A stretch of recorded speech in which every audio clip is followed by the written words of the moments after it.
Hi friends, ಎಲ್ರಿಗೂ ನಮಸ್ಕಾರ. ಜ್ಞಾನಗಂಗೋತ್ರಿ ಸಂಸ್ಥೆಯ ಇನ್ಕ್ವೆಸ್ಟ್ ಪ್ರಚಲಿತ ಘಟನೆಗಳ ಸರಣಿಗೆ ತಮ್ಮೆಲ್ಲರಿಗೂ ಮತ್ತೊಮ್ಮೆ ಸ್ವಾಗತ. ಇವತ್ತು ನಾವು ಆಗಸ್ಟ್ 1, 2026 ಪ್ರಚಲಿತ ಘಟನೆಗಳನ್ನ ಡಿಸ್ಕಸ್ ಮಾಡ್ತಾ ಇದ್ದೇವೆ. ಸೊ ಇದಕ್ಕಿಂತ ಮುಂಚೆ ನಮ್ಮ ಜ್ಞಾನಗಂಗೋತ್ರಿ ಸಂಸ್ಥೆ ವತಿಯಿಂದ UPSC ಮತ್ತು KS ಬ್ಯಾಚ್ಗಳನ್ನ ಪ್ರಾರಂಭ ಮಾಡಿದ್ದೇವೆ. ಸೊ ಇದರಲ್ಲಿ ನಮ್ಮ ತಂಡದಲ್ಲಿ ಮೋಹನ್ ಕೃಷ್ಣಮೂರ್ತಿ ಭೂಗೋಳ ಶಾಸ್ತ್ರದ ಬಗ್ಗೆ ಅಧ್ಯಯನ ಮಾಡ್ತಾರೆ. ಸೊ ನಾನು ಎನ್ವೈರನ್ಮೆಂಟ್ ಎಕಾಲಜಿ, ಕರೆಂಟ್ ಅಫೇರ್ಸ್ ಮತ್ತೆ ಬೇಸಿಕ್ ಸೈನ್ಸ್ ಅನ್ನ ಟೀಚ್ ಮಾಡಲಿದ್ದೇನೆ. ಮಿಲನ್, ಸೊ ಇವರು ಲಾಸ್ಟ್ 2 years ಇಂದ ಡೆಲ್ಲಿಯ ಇನ್ಸ್ಟಿಟ್ಯೂಷನ್ಸ್ ಅಲ್ಲಿ ಎಕ್ಸ್ಪೀರಿಯನ್ಸ್ ಅನ್ನ ಹೊಂದಿರ್ತಾರೆ.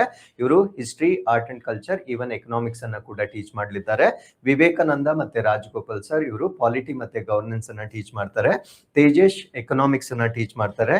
ಪ್ರೀತಿ ಮೇಡಮ್ ಸೈನ್ಸ್ ಮತ್ತೆ ಟೆಕ್ನಾಲಜಿ, ಮತ್ತೆ ಇಲಿಯಾಸ್ ಕರ್ನಾಟಕ ರಿಲೇಟೆಡ್ ಜಿಯೋಗ್ರಫಿ, ಮತ್ತೆ ಶ್ರೀನಿವಾಸ್ ರೆಡ್ಡಿ CSAT ಅನ್ನ ಟೀಚ್ ಮಾಡಲಿದ್ದಾರೆ.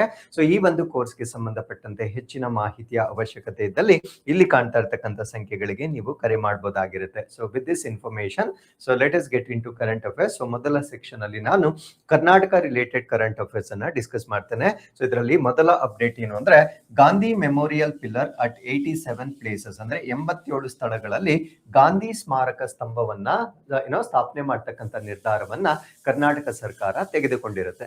ಸೊ ಏನಿದರ ಬ್ಯಾಕ್ ಗ್ರೌಂಡ್ ಅಂತ ನಾವಿಲ್ಲಿ ಅರ್ಥ ಮಾಡ್ಕೊಳ್ಳೋದಾದ್ರೆ, 1924 ಅಲ್ಲಿ 1924ರಲ್ಲಿ ಬೆಳಗಾವಿಯಲ್ಲಿ ಕಾಂಗ್ರೆಸ್ ಅಧಿವೇಶನ ನಡೆದಿರುತ್ತೆ. ಈ ಒಂದು ಅಧಿವೇಶನದಲ್ಲಿ ಮಹಾತ್ಮ ಗಾಂಧೀಜಿಯವರು ಅಧ್ಯಕ್ಷತೆಯನ್ನ ವಹಿಸಿರ್ತಾರೆ.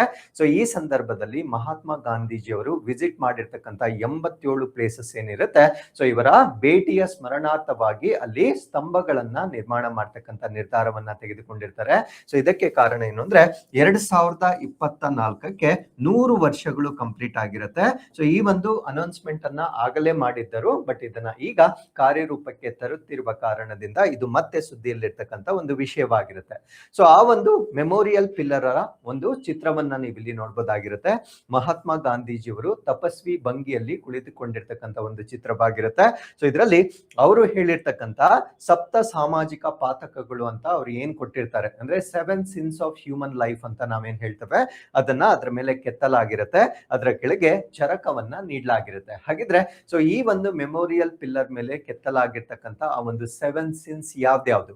ಸೊ ಇದು ನಮ್ಗೆ ಎಸ್ಸೆ ರೈಟಿಂಗ್ ಮತ್ತೆ ಎಥಿಕ್ಸ್ ಅಂಡ್ ಇಂಟಿಗ್ರಿಟಿಯಲ್ಲಿ ತುಂಬಾ ಬೆನಿಫಿಟ್ ಆಗ್ತಕ್ಕಂಥ ಕೋಟ್ಸ್ ಅನ್ನ ಅವರು ಕೊಟ್ಟಿರ್ತಾರೆ. ಆ 7 ಸ್ಟೇಟ್ಮೆಂಟ್ಸ್ ಯಾವ್ದ್ಯಾವ್ದು ಅಂದ್ರೆ, ಮೊದಲನೇದನ್ನ ವೆಲ್ತ್ ವಿತೌಟ್ ವರ್ಕ್ ಅಂತ ಹೇಳ್ತೇವೆ, ಅಂದ್ರೆ ದುಡಿಮೆ ಇಲ್ಲದ ಸಂಪತ್ತು. ಪ್ಲೆಷರ್ ವಿತೌಟ್ ಕಾನ್ಶಿಯನ್ಸ್ ಅಂದ್ರೆ ಮನಸ್ಸಾಕ್ಷಿ ಇಲ್ಲದ ಆನಂದ. ಸೈನ್ಸ್ ವಿತೌಟ್ ಹ್ಯೂಮ್ಯಾನಿಟಿ, ಮಾನವೀಯತೆ ಇಲ್ಲದ ವಿಜ್ಞಾನ. ನಾಲೆಜ್ ವಿತೌಟ್ ಕ್ಯಾರೆಕ್ಟರ್, ಗುಣವಿಲ್ಲದ ಒಂದು ಜ್ಞಾನ. ಪೊಲಿಟಿಕ್ಸ್ ವಿತೌಟ್ ಪ್ರಿನ್ಸಿಪಲ್, ತತ್ವಗಳಿಲ್ಲದ ರಾಜಕೀಯ. ಕಾಮರ್ಸ್ ವಿತೌಟ್ ಮೊರಾಲಿಟಿ, ನೈತಿಕತೆ ಇಲ್ಲದ ವ್ಯಾಪಾರ. ವರ್ಷಿಪ್ ವಿತೌಟ್ ಸ್ಯಾಕ್ರಿಫೈಸ್, ಅಂದ್ರೆ ತ್ಯಾಗವಿಲ್ಲದ ಒಂದು ಪೂಜೆ. ಸೊ ಇವೆಲ್ಲ ಕೂಡ ಮಾನವನನ್ನ ನಾಶ ಮಾಡ್ತಕ್ಕಂಥ 7 ಪಾಪಗಳು ಅಂತ ಮಹಾತ್ಮ ಗಾಂಧೀಜಿ ಅವರು ಹೇಳಿರ್ತಾರೆ. ಸೊ ಈ 7 ಪಾಪಗಳನ್ನ ಈ ಒಂದು ಪಿಲ್ಲರ್ ಮೇಲೆ ಕೆತ್ತಲಾಗಿರುತ್ತೆ. ಸೊ ಇನ್ನೂ ಹೆಚ್ಚಿನ ಮಾಹಿತಿಯನ್ನ ಡಿಸ್ಕಸ್ ಮಾಡೋದಾದ್ರೆ, ಸೊ ಈ ಒಂದು ಸ್ಮಾರಕಗಳನ್ನ ಮಹಾತ್ಮ ಗಾಂಧಿ ವಿಸಿಟ್ ಮಾಡಿರ್ತಕ್ಕಂಥ 87 ಲೊಕೇಶನ್ಸ್ ಗಳಲ್ಲಿ ಇದನ್ನ ಸ್ಥಾಪನೆ ಮಾಡಲಿದ್ದಾರೆ. ಸೊ ಇದಕ್ಕೆ ಕಾರಣ ಏನು ಅಂದ್ರೆ, 2024 ಅಲ್ಲಿ ಸೆಂಟನರಿ ಆಗುತ್ತೆ, ಅಂದ್ರೆ ಶತಮಾನೋತ್ಸವವಾಗುತ್ತೆ. ಯಾವ್ದರ ಶತಮಾನೋತ್ಸವ ಅಂದ್ರೆ 100 years of 1924 Belgaum Congress session presided over by Mahatma Gandhi. Mahatma ಗಾಂಧೀಜಿಯವರು ಅಧ್ಯಕ್ಷತೆ ವಹಿಸಿರ್ತಕ್ಕಂಥ ಬೆಳಗಾವಿ ಕಾಂಗ್ರೆಸ್ ಅಧಿವೇಶನ 1924ರಲ್ಲಿ ಏನ್ ನಡೆದಿರುತ್ತೆ, ಸೊ ಅದು 2024ರಲ್ಲಿ 1924 ಅಲ್ಲಿ ನಡೆದಿರೋದು. 2024ಕ್ಕೆ 100 ವರ್ಷಗಳನ್ನ ಪೂರೈಸಿರುವ ಕಾರಣದಿಂದ ಅದರ ನೆನಪಿಗಾಗಿ ಈ ಸ್ಮರಣೆಯ ಸ್ತಂಭಗಳನ್ನ ನಿರ್ಮಾಣ ಮಾಡ್ತಾ ಇದ್ದಾರೆ. ಸೊ ಇದನ್ನ ಎಕ್ಸಿಕ್ಯೂಷನ್ ಮಾಡ್ತಾ ಇರ್ತಕ್ಕಂಥವ್ರು ಯಾರು, ಅನುಷ್ಠಾನ ಮಾಡ್ತಾ ಇರ್ತಕ್ಕಂಥವ್ರು ಯಾರು, ಅಥವಾ ಆ ಒಂದು ಸ್ತಂಭಗಳನ್ನ ಕೆತ್ತನೆ ಮಾಡ್ತಾ ಇರ್ತಕ್ಕಂಥವ್ರು ಯಾರು ಅಂತ ನಾವು ನೋಡೋದಾದ್ರೆ, ಮೈಸೂರಿನ ಸ್ಕಲ್ಪ್ಚರ್, ಮೈಸೂರಿನ ಒಬ್ಬ ಶಿಲ್ಪಿ, ಅವರ ಹೆಸರು ಅರುಣ್ ಯೋಗಿರಾಜ್ ಅಂತಕ್ಕಂಥದ್ದು ಅವರ ಹೆಸರಾಗಿರುತ್ತೆ. ಸೊ ಇವರು ಕಶ್ಯಪ ಶಿಲ್ಪ ಕಲಾ ನಿಕೇತನ್ ಸಂಸ್ಥಾನವನ್ನ ಸ್ಥಾಪನೆ ಮಾಡಿರ್ತಾರೆ. ಸೊ ಇವರು ಈ ಒಂದು ಪಿಲ್ಲರ್ ಗಳನ್ನ ಕೆತ್ತನೆ ಮಾಡಿಕೊಳ್ಳಲಿದ್ದಾರೆ. ಸೊ ಪಬ್ಲಿಕ್ ವರ್ಕ್ಸ್ ಡಿಪಾರ್ಟ್ಮೆಂಟ್ ಏನಿದೆ, ಸೊ ಇದು ಈ ಒಂದು ಸಿವಿಲ್ ವರ್ಕ್ಸ್ ಏನಿರುತ್ತೆ ಅದನ್ನ ಟೇಕ್ ಕೇರ್ ಮಾಡ್ತಕ್ಕಂಥದ್ದು ಪಬ್ಲಿಕ್ ವರ್ಕ್ಸ್ ಡಿಪಾರ್ಟ್ಮೆಂಟ್ ಡಿಪಾರ್ಟ್ಮೆಂಟ್ ಏನಿರುತ್ತೆ, ಸೊ ಅವರು ಬೇರೆ ಸಿವಿಲ್ ವರ್ಕ್ಸ್ ಅನ್ನ ಮ್ಯಾನೇಜ್ ಮಾಡ್ತಕ್ಕಂತ ಒಂದು ಜವಾಬ್ದಾರಿಯನ್ನ ಇವರಿಗೆ ನೀಡಲಾಗಿರುತ್ತೆ. ಹಾಗಿದ್ರೆ ಇದರ ಡಿಸೈನ್ ಅನ್ನ ನಾವು ನೋಡೋದಾದ್ರೆ ಇದು ಒಟ್ಟು 10 ಫೂಟ್ ಆಗಿರುತ್ತೆ, ಅಂದ್ರೆ 10 ಅಡಿಗಳನ್ನ ಇದು ಹೊಂದಿರುತ್ತೆ. ಗ್ರಾನೈಟ್ ಪಿಲ್ಲರ್ ಆಗಿರುತ್ತೆ, ಅಂದ್ರೆ ಗ್ರಾನೈಟ್ ನಿಂದ ಮಾಡಿರ್ತಕ್ಕಂತ ಒಂದು ಪಿಲ್ಲರ್ ಆಗಿರುತ್ತೆ. ಸೊ ಇಲ್ಲಿ ಹೊಯ್ಸಳ ಆರ್ಟ್ ಮೋಟಿವ್ಸ್ ಗಳನ್ನ ನಾವು ನೋಡ್ಬೋದಾಗಿರುತ್ತೆ, ಅಂದ್ರೆ ಹೊಯ್ಸಳ ಕಲಾಕೃತಿಯ ವಿನ್ಯಾಸದಲ್ಲಿ ಇದನ್ನ ರಚನೆ ಮಾಡಲಾಗಿರುತ್ತೆ. ಸೊ ಇಲ್ಲಿ ಮೆಡಿಟೇಟಿಂಗ್ ಗಾಂಧಿ ಸ್ಟ್ಯಾಟ್ಯೂ ಇರುತ್ತೆ, ಅಂದ್ರೆ ಧ್ಯಾನಸ್ಥವಾಗಿರ್ತಕ್ಕಂಥ ಗಾಂಧಿ ಪ್ರತಿಮೆಯನ್ನ ನಾವು ನೋಡ್ಬೋದಾಗಿರುತ್ತೆ. ಸೊ ಅದ್ರ ಜೊತೆಗೆ ಸ್ಪಿನ್ನಿಂಗ್ ವೀಲ್, ನೂಲುವ ಒಂದು ಚಕ್ರ ಇರುತ್ತೆ. ಅದ್ರ ಜೊತೆಗೆ 7 social since of Mahatma Gandhi, ನಾನೇನ್ ಹೇಳಿದ್ದೆ 7 ಸಾಮಾಜಿಕ ಪಾಪಗಳು ಅಂತ ನಾನೇನ್ ಹೇಳಿದ್ದೆ. ಸೊ 7 ಕೂಡ ಆ ಒಂದು ಪಿಲ್ಲರ್ ಮೇಲೆ ಕೆತ್ತಲಾಗಿರುತ್ತೆ. ಸೊ ಈ ಒಂದು ಲೊಕೇಶನ್ಸ್ ಅನ್ನ ಐಡೆಂಟಿಫೈ ಮಾಡೋದು ಹೇಗೆ ಅಂದ್ರೆ ಎಕ್ಸಾಕ್ಟ್ಲಿ ಎಲ್ಲಿ ಇದನ್ನ ಸ್ಥಾಪನೆ ಮಾಡ್ಬೇಕಂತ ಐಡೆಂಟಿಫಿಕೇಶನ್ ಮಾಡ್ಲಿಕ್ಕೆ ಲಾಂಜಿಟ್ಯೂಡ್ ಮತ್ತೆ ಲ್ಯಾಟಿಟ್ಯೂಡ್ ಕೋಆರ್ಡಿನೇಟ್ಸ್ ಏನಿರುತ್ತೆ, ಅಂದ್ರೆ ಅಕ್ಷಾಂಶ ಮತ್ತು ರೇಖಾಂಶದ ಒಂದು ಕೋಆರ್ಡಿನೇಟ್ಸ್ ಏನಿರುತ್ತೆ, ಸೊ ಅದನ್ನ ಐಡೆಂಟಿಫೈ ಮಾಡ್ತಕ್ಕಂಥ ಜವಾಬ್ದಾರಿಯನ್ನ ಡಿಸ್ಟ್ರಿಕ್ಟ್ ಕಲೆಕ್ಟರ್ಸ್ಗೆ ಅಂದ್ರೆ ಜಿಲ್ಲಾಧಿಕಾರಿಗಳಿಗೆ ನೀಡಲಾಗಿರ್ತಕ್ಕಂಥದ್ದು ನಮ್ಗೆ ಗೊತ್ತಿರಬೇಕಾಗಿರುತ್ತೆ. ಸೊ ಇಲ್ಲಿಗೆ ಫಸ್ಟ್ ಆರ್ಟಿಕಲ್ ಕಂಪ್ಲೀಟ್ ಆಗಿರುತ್ತೆ. ಎರಡನೇ article Karnataka's high risk pregnancies report, ಅಂದ್ರೆ ಕರ್ನಾಟಕದಲ್ಲಿ ಈ ಒಂದು ಗರ್ಭಧಾರಣೆಗೆ ಸಂಬಂಧಿಸಿದ ಅಪಾಯದ ವರದಿ. ಏನಿದ್ರ ಅರ್ಥ ಅಂದ್ರೆ ಕರ್ನಾಟಕದಲ್ಲಿರ್ತಕ್ಕಂಥ ಪ್ರೆಗ್ನೆಂಟ್ ವಿಮೆನ್ ಗಳ ಪಾಪ್ಯುಲೇಷನ್ ಎಷ್ಟು, ಸೊ ಅದರಲ್ಲಿ ರಿಸ್ಕ್ ಅಲ್ಲಿ ಇರ್ತಕ್ಕಂಥ ಪ್ರೆಗ್ನೆನ್ಸಿಸ್ ಎಷ್ಟು, ಅದಕ್ಕೆ ಸಂಬಂಧಪಟ್ಟಂತೆ ಒಂದು ಸರ್ವೆ ಅಥವಾ ಸಮೀಕ್ಷೆಯನ್ನ ಮಾಡಲಾಗಿರುತ್ತೆ. ಸೊ ಈ ಒಂದು ಸಮೀಕ್ಷೆಯನ್ನ ಯಾವ ಕಾರ್ಯಕ್ರಮದ ಅಡಿಯಲ್ಲಿ ಮಾಡಲಾಗಿರುತ್ತೆ ಅಂದ್ರೆ ಏನೋ ಪ್ರಧಾನ ಮಂತ್ರಿ ಮಾತೃ ಸುರಕ್ಷಿತ ಅಭಿಯಾನ, ಅಂದ್ರೆ ಸುರಕ್ಷಿತ್ ಮಾತೃತ್ವ ಅಭಿಯಾನ ಅಂತ ನಾವೇನ್ ಹೇಳ್ತೇವೆ, ಸೊ ಇದರ ಅಡಿಯಲ್ಲಿ ಮಾಡಲಾಗಿರುತ್ತೆ. ಸೊ ಹಾಗಿದ್ರೆ ಇದರಲ್ಲಿ ಬಂದಿರತಕ್ಕಂಥ ಸ್ಟ್ಯಾಟಿಸ್ಟಿಕ್ಸ್ ಏನು ಅದನ್ನ ಡಿಸ್ಕಸ್ ಮಾಡೋದಕ್ಕಿಂತ ಮುಂಚೆ PM ಸುರಕ್ಷಿತ್ ಮಾತೃತ್ವ ಅಭಿಯಾನದ ಬಗ್ಗೆ ನಾನು ಬೇಸಿಕ್ ಇನ್ಫಾರ್ಮೇಶನ್ ಅನ್ನ ಹೇಳ್ತೇನೆ. ಬಿಕಾಸ್ ಈ ಎಲ್ಲಾ ಒಂದು ಸ್ಕೀಮ್ಸ್ ಏನಿರುತ್ತೆ ಅಥವಾ ಯೋಜನೆಗಳೇನಿರುತ್ತೆ ರಿಪೀಟೆಡ್ಲಿ ಎಕ್ಸಾಮ್ಸ್ ಅಲ್ಲಿ ಬರುತ್ತಿರುವ ಕಾರಣದಿಂದ ಬರೀ ಅಪ್ಡೇಟ್ಸ್ ಅನ್ನ ತಿಳ್ಕೊಂಡ್ರೆ ಸಾಕಾಗೋದಿಲ್ಲ, ಅದ್ರ ಜೊತೆಗೆ ಆ ಒಂದು ಪ್ರೋಗ್ರಾಮ್ ನ ಬೇಸಿಕ್ ಇನ್ಫಾರ್ಮೇಶನ್ ಕೂಡ ನಮಗೆ ಖಂಡಿತವಾಗಿ ಗೊತ್ತಿರಬೇಕಾಗಿರುತ್ತೆ. ಹಾಗಿದ್ರೆ ಸೊ ಈ ಒಂದು ಕಾರ್ಯಕ್ರಮನ ಲಾಂಚ್ ಮಾಡಿರ್ತಕ್ಕಂಥದ್ದು 2016 ಪ್ರಾರಂಭ ಮಾಡಲಾಗಿರುತ್ತೆ.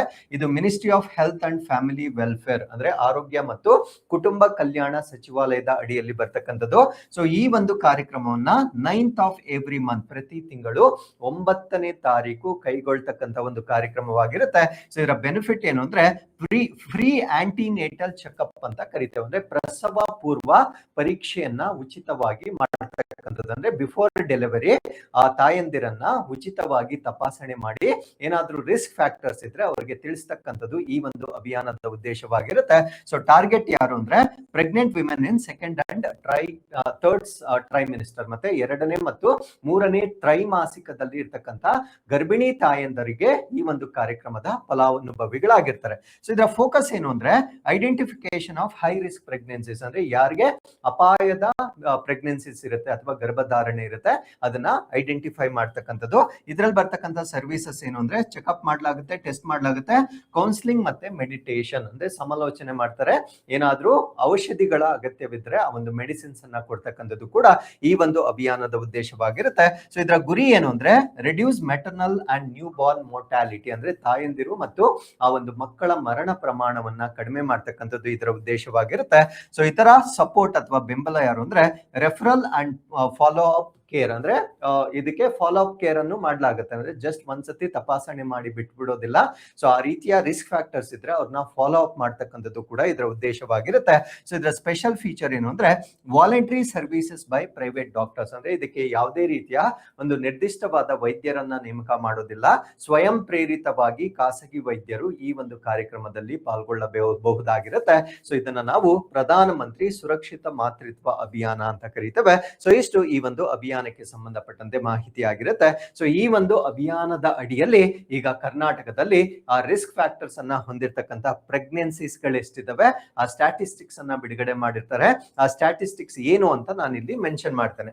So total 35.13 lac antenatal registration ಆಗಿರುತ್ತೆ, ಅಂದ್ರೆ 35.13 ಲಕ್ಷ ಪ್ರಸವ ಪೂರ್ವ ನೋಂದಣಿಗಳನ್ನ ಈ ಒಂದು ಕಾರ್ಯಕ್ರಮದಲ್ಲಿ ಮಾಡಿಕೊಳ್ಳಲಾಗಿರುತ್ತೆ. ಅಂದ್ರೆ 35.13 ಗರ್ಭಿಣಿ ತಾಯಂದಿರು ಈ ಒಂದು ಕಾರ್ಯಕ್ರಮದ ಅಡಿಯಲ್ಲಿ ತಮ್ಮ ಹೆಸರನ್ನ ನೋಂದಣಿ ಮಾಡಿರ್ತಾರೆ. ಸೊ ಇದರಲ್ಲಿ 12.28 ಲಕ್ಷ ಜನ ಹೈ ರಿಸ್ಕ್ ಅಂತ ಐಡೆಂಟಿಫೈ ಆಗಿರುತ್ತೆ. ಅಂದ್ರೆ ಸರಿಸುಮಾರು 35% ಪ್ರೆಗ್ನೆನ್ಸಿಸ್ ಏನಿರುತ್ತೆ ಅದು ಹೆಚ್ಚಿನ ಅಪಾಯದಿಂದ ಒಳಗೊಂಡಿದೆ ಅಂತಕ್ಕಂಥದ್ದು ಈ ಒಂದು ವರದಿಯಲ್ಲಿ ಬಹಿರಂಗ ಪಡಿಸಲ್ಪಟ್ಟಿರ್ತಕ್ಕಂಥ ಒಂದು ಮಾಹಿತಿ ಆಗಿರುತ್ತೆ. ಹಾಗಿದ್ರೆ ಹೈಯೆಸ್ಟ್ ಪ್ರಪೋರ್ಷನ್ ಎಲ್ಲಿದೆ ಅಂದ್ರೆ ಈ ಒಂದು ಹೈ ರಿಸ್ಕ್ ಪ್ರೆಗ್ನೆನ್ಸಿಸ್ ಎಲ್ಲಿದೆ ಅಂತ ನಾವು ನೋಡೋದಾದ್ರೆ ಧಾರವಾಡದಲ್ಲಿ ಹೈ ರಿಸ್ಕ್ ಪ್ರೆಗ್ನೆನ್ಸಿಯನ್ನ ನಾವು ನೋಡಬಹುದಾಗಿರುತ್ತೆ. 67% ಹೈ ರಿಸ್ಕ್ ಇರುತ್ತೆ. ಅಂದ್ರೆ ನಂಬರ್ಸ್ ಅಲ್ಲಿ ಹೇಳೋದಾದ್ರೆ 1,18,892 ಪ್ರೆಗ್ನೆನ್ಸಿಸ್ ಗಳಂತಕ್ಕಂಥದ್ದು ಹೆಚ್ಚಿನ ಅಪಾಯದಿಂದ ಕೂಡಿರ್ತಕ್ಕಂಥ ಪ್ರೆಗ್ನೆನ್ಸಿಸ್ ಗಳಾಗಿರುತ್ತೆ. ಸೊ ಇವೆಲ್ಲ ಕೂಡ ಇದನ್ನ ಹೈ ರಿಸ್ಕ್ ಪ್ರೆಗ್ನೆನ್ಸಿ ಅಂತ ಕ್ಯಾಟಗರೈಸ್ ಮಾಡಲಾಗಿರುತ್ತೆ.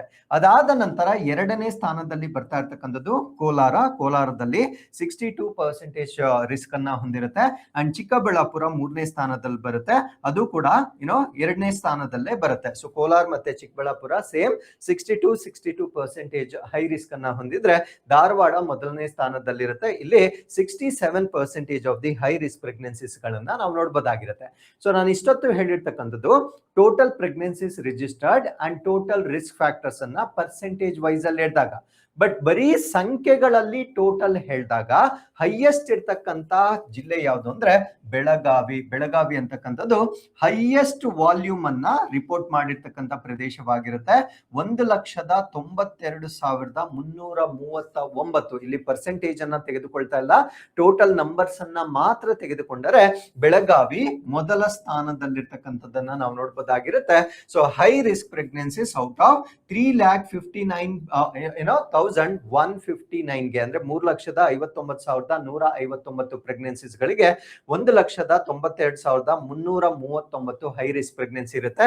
ನೋಡಿ ಪರ್ಸೆಂಟೇಜ್ ಅಲ್ಲಿ 54% ಇರುತ್ತೆ, ಬಟ್ ಟೋಟಲ್ ನಂಬರ್ಸ್ ಬಂದಾಗ ಬೆಳಗಾವಿ ಅಂತಕ್ಕಂಥದ್ದು ಮೊದಲನೇ ಸ್ಥಾನದಲ್ಲಿರ್ತಕ್ಕಂಥದ್ದನ್ನ ನಾವು ನೋಡಬಹುದಾಗಿರುತ್ತೆ.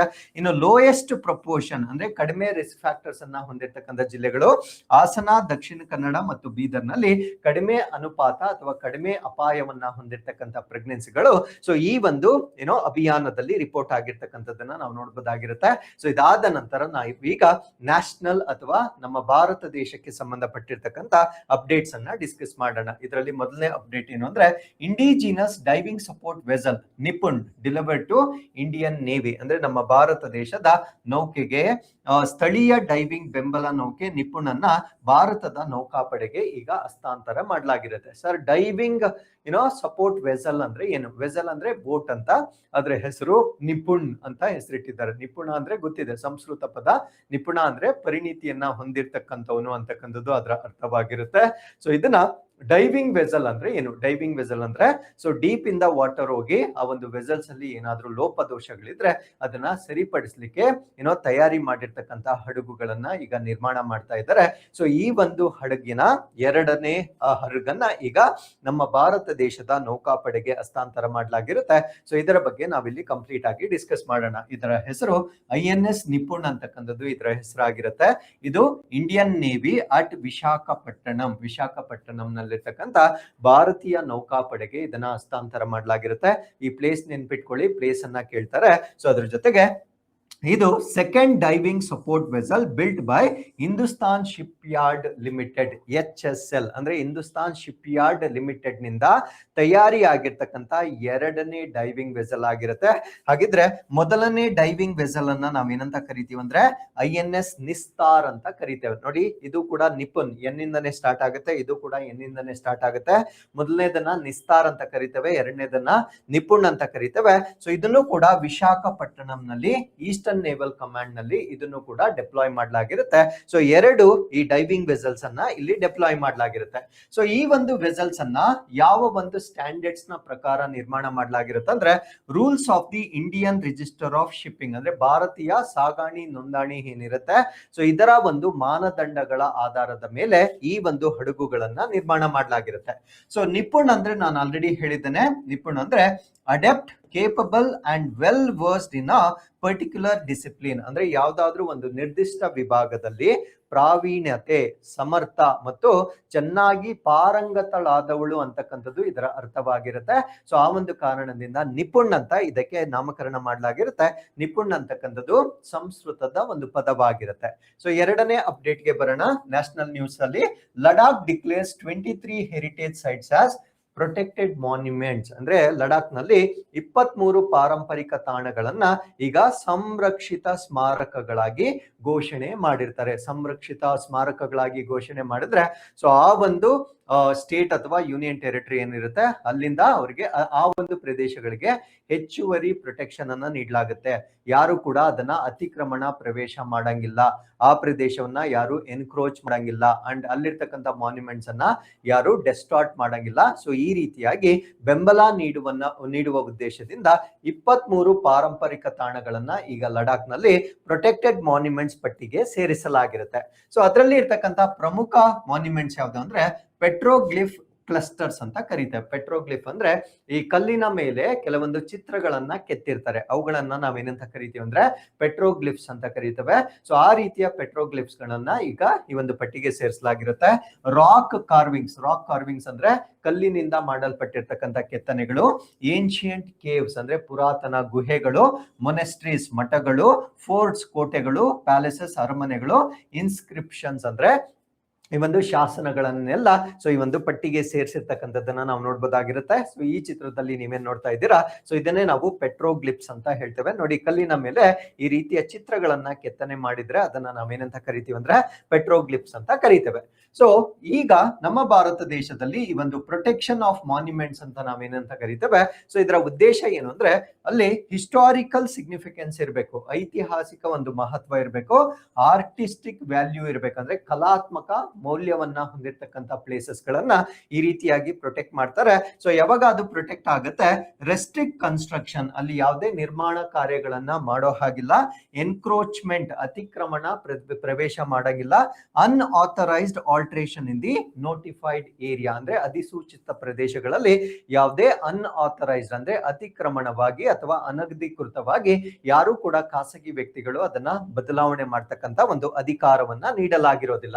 ಹಾಗಿದ್ರೆ ಸ್ಪೆಸಿಫಿಕ್ ಸೈಟ್ಸ್ ಅನ್ನ ನಾವು ನೋಡೋದಾದ್ರೆ ಅಂದ್ರೆ ಈ ಪಟ್ಟಿಯಲ್ಲಿ ಈಗ ಲಡಾಖ್ ನಿಂದ ಸೇರಲ್ಪಟ್ಟಿರ್ತಕ್ಕಂಥ ನಿರ್ದಿಷ್ಟ ಪ್ರದೇಶಗಳನ್ನ ನಾವು ನೋಡೋದಾದ್ರೆ ಪೆಟ್ರೋಗ್ಲಿಫ್ ಸೈಟ್ ಅಟ್ ಶರ್ನೋಸ್ ಅಂತ ಕರಿತೇವೆ. ಅಂದ್ರೆ ಶರ್ನೋಸ್ ನಲ್ಲಿರ್ತಕ್ಕಂಥ ಪೆಟ್ರೋಗ್ಲಿಫ್ ಗಳನ್ನ ಸೇರಿಸಲಾಗಿರುತ್ತೆ.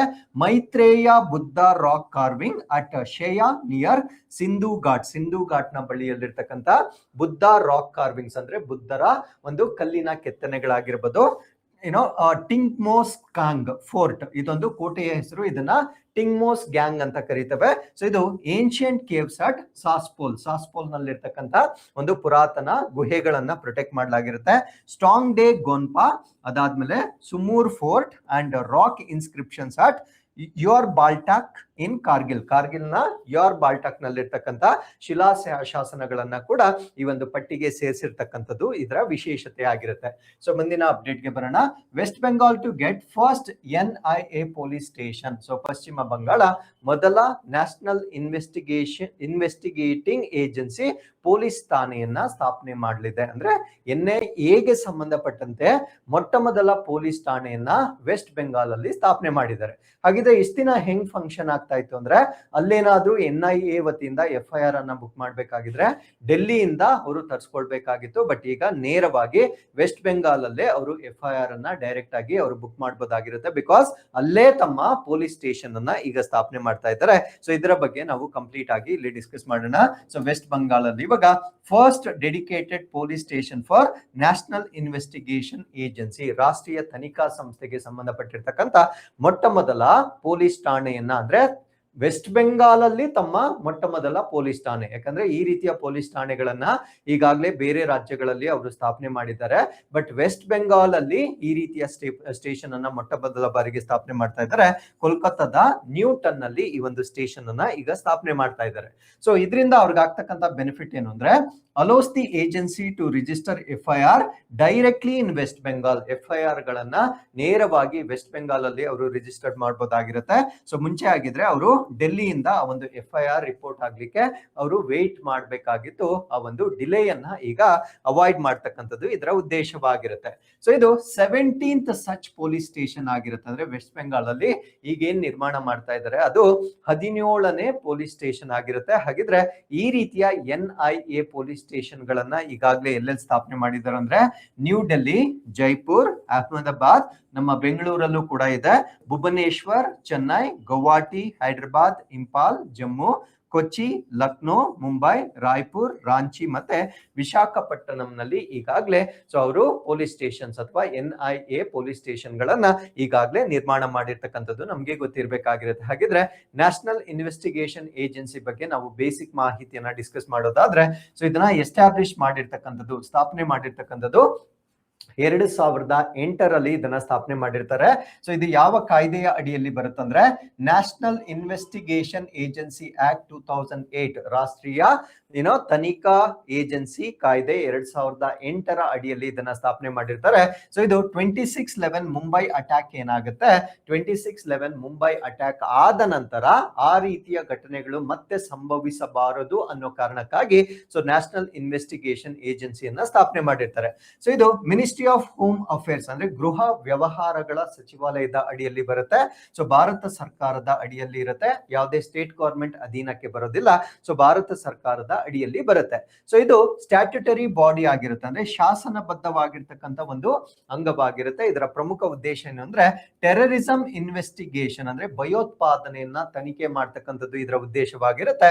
So it's a non constitutional body, ಸಂವಿಧಾನಕವಲ್ಲದ, ಅಸಂವಿಧಾನಕ ಅಥವಾ ಸಂವಿಧಾನಕವಲ್ಲದ ಸಂಸ್ಥೆ ಅಂತ ನಾವು ಇದನ್ನ ಹೇಳ್ಬೋದಾಗಿರುತ್ತೆ. ಸೊ ಇದರ ಕೇಂದ್ರ ಕಚೇರಿಯನ್ನ ನಾವು ನವದೆಹಲಿಯಲ್ಲಿ ನೋಡ್ಬೋದಾಗಿರುತ್ತೆ. ಸೊ ಇದರ ಮುಖ್ಯಸ್ಥರನ್ನ ನಾವು ಡೈರೆಕ್ಟರ್ ಜನರಲ್ ಅಂತ ಹೇಳ್ತೇವೆ. ಸೊ ಇದಕ್ಕೆ ಯಾವುದೇ ರೀತಿಯ ಚೇರ್ಮನ್ ಪೋಸ್ಟ್ ಇರೋದಿಲ್ಲ. ಸೊ ಇದು ನಮ್ಮ ನ್ಯಾಷನಲ್ ಇನ್ವೆಸ್ಟಿಗೇಟಿಂಗ್ ಏಜೆನ್ಸಿಗೆ ಸಂಬಂಧಪಟ್ಟಂತೆ ನಮಗೆ ಮಾಹಿತಿ ಗೊತ್ತಿರಬೇಕಾಗಿರುತ್ತೆ. So with this next update is so Maldives India Favara UPI transfer begin. ಅಂದ್ರೆ ಮಾಲ್ಡೀವ್ಸ್ ನಾವೇನ್ ಇವಾಗ ಯೂನಿಫೈಡ್ ಪೇಮೆಂಟ್ ಲಿಂಕ್ಸ್ ಗಳನ್ನ ನಾವು ಯೂಸ್ ಮಾಡ್ತಾ ಇದ್ದೇವೆ, ಅದೇ ರೀತಿ ಮಾಲ್ಡೀವ್ಸ್ ನಲ್ಲೂ ಕೂಡ ನಮ್ಮ ಭಾರತ ದೇಶದಲ್ಲಿ UPI ಸಿಸ್ಟಮ್ ಹೇಗಿರುತ್ತೆ ಅದೇ ರೀತಿ ಮಾಲ್ಡೀವ್ಸ್ ನಲ್ಲಿ UPI ಅನ್ನ ಪ್ರಾರಂಭ ಮಾಡಿರ್ತಾರೆ. ಸೊ ಆ ರಾಷ್ಟ್ರದಲ್ಲಿ ಅದನ್ನ ನಾವೇನಂತ ಕರಿತೀವಿ ಅಂದ್ರೆ ಫೆವಾರಾ ಅಂತ ಕರಿತೇವೆ. ಸೊ ಈ UPI ಮುಖಾಂತರ ಅವರು ನೇರವಾಗಿ ಹಣ ವರ್ಗಾವಣೆ ಮಾಡಬಹುದಾಗಿರುತ್ತೆ. ಸೊ ಈಗ ನಮಗ್ ಡೌಟ್ ಬರುತ್ತೆ, ಸರ್ ಅವ್ರ ಕಂಟ್ರಿ ಕರೆನ್ಸಿ ಬೇರೆ ಇರುತ್ತೆ, ನಮ್ ಕಂಟ್ರಿ ಕರೆನ್ಸಿ ಬೇರೆ ಇರುತ್ತೆ, ಯಾವ ರೀತಿ ಟ್ರಾನ್ಸ್ಫರ್ ಆಗುತ್ತೆ ಅಂತ.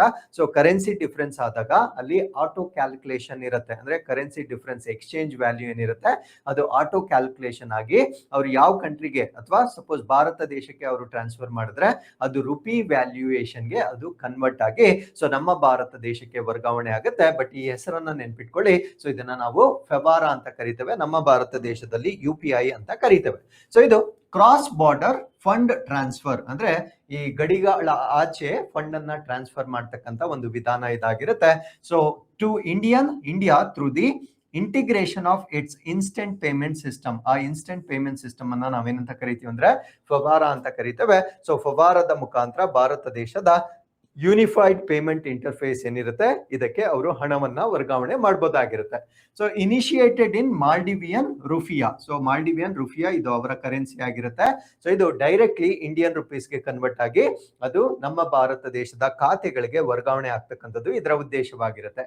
ಸೊ ಈ ರೀತಿಯಾಗಿರ್ತಕ್ಕಂಥ UPI ಎನೇಬಲ್ಮೆಂಟ್ ಏನಿರುತ್ತೆ ಸೊ ಇದು ಆಲ್ರೆಡಿ ಬೇರೆ ಬೇರೆ ದೇಶಗಳೊಂದಿಗೂ ಕೂಡ ನಾವು ಮಾಡ್ಕೊಂಡಿದ್ದೇವೆ. So already Bhutan, Sri Lanka, UAE, Nepal, Mauritius, Sri Lanka, France ಮತ್ತೆ ಕತಾರ್. ಸೊ ಈಗ 9ನೇ ರಾಷ್ಟ್ರ ಈ ಒಂದಿಗೆ ಪಟ್ಟಿಗೆ ಸೇರಿಸಿರ್ತಕ್ಕಂಥದ್ದು ನಮಗೆ ಗೊತ್ತಿರಬೇಕಾಗಿರುತ್ತೆ. ಸೊ ಇದೆಲ್ಲ ಇಂಪಾರ್ಟೆಂಟ್ ಆಗುತ್ತೆ. So you should remember. So next ಬರುತ್ತೆ environmental performance index, very very important. ಪರಿಸರ ಕಾರ್ಯಕ್ಷಮತೆ ಸೂಚ್ಯಂಕ 2026.